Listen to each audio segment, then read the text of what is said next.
ଖେଳ କରିପାରିବିନି। ଭାବୁଥିଲି ସୁଇଟି ସହିତ ଆଜି ଶହେ ଶହେରୁ ଖେଳ କରିବି, ତା ଟିପି ଢିଲା କରିବି।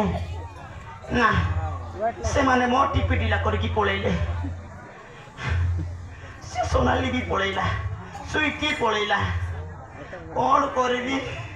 ମୋ ଭାଗ୍ୟରେ ବୋଧେ ଝିଅ ବୋଧେ ନାହାନ୍ତି। ମୁଁ ଆଉ ବାହା ହେଇପାରିବିନି ରେ।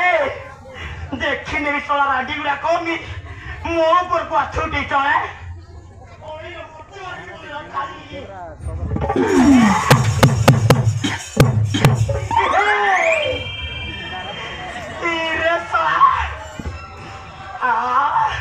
ଭାବୁଥିଲି ସେ ଶଳା ସୁଇଟି ବି ପଳେଇଲା ବୋଲିକି।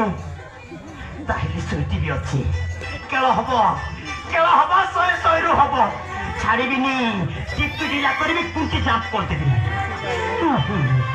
ଜମି ଜୀବରେ ପୁରା ଶହେ ଶହେରୁ ଅଛି।